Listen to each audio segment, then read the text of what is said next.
एक राजा बड़े धर्मात्मा और दयालु थे, किंतु उनसे भूल से कोई एक पाप हो गया था। जब उनकी मृत्यु हो गई तब उन्हें लेने यमराज के दूत आए। यमदूतों ने राजा को कोई कष्ट नहीं दिया।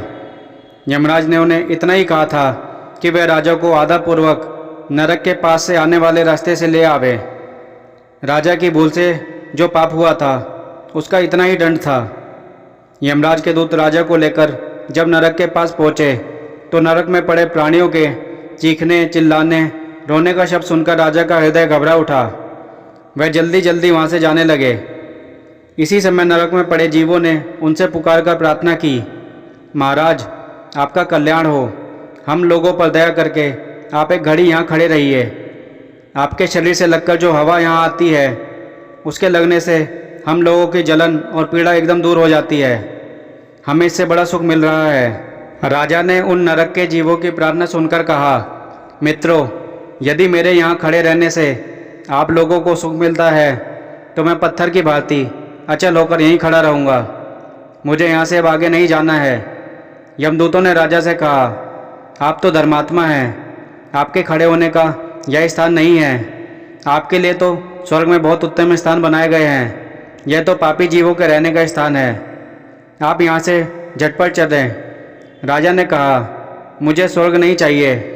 भूखे प्यासे रहना और नरक की आग में जलते रहना मुझे बहुत अच्छा लगेगा यदि अकेले मेरे दुख उठाने से इन सब लोगों को सुख मिले। प्राणियों की रक्षा करने और उन्हें सुखी करने में जो सुख है वैसा सुख तो स्वर्ग या ब्रह्मलोक में भी नहीं है। उसी समय वहाँ धर्मराज तथा इंद्र आए। धर्मराज ने कहा, राजन, मैं आपको स्वर्ग ले जाने के लिए आया हूँ, अब आप यहाँ से चलें। राजा ने कहा, जब तक यह नरक में पड़े जीव इस कष्ट से नहीं छूटेंगे मैं यहाँ से कहीं नहीं जाऊँगा।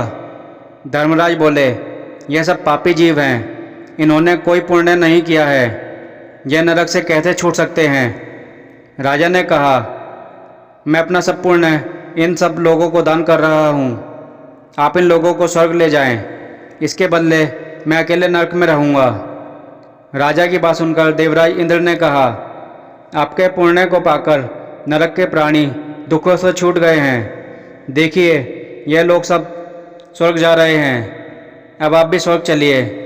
राजा ने कहा, मैंने तो अपना सब पुण्य दान कर दिया, अब आप मुझे स्वर्ग में चलने के लिए क्यों कहते हैं। देवराज हंसकर बोले, दान करने से वस्तु घटती नहीं, बढ़ जाती है। आपने इतने पुण्यों का दान किया, यह दान उन सबसे बड़ा पुण्य हो गया। अब आप हमारे साथ पधारें। दुखी प्राणियों पर दया करने से यह नरेश अनंत काल तक स्वर्ग का सुख भोगते रहे। कहानी सुनने के लिए धन्यवाद।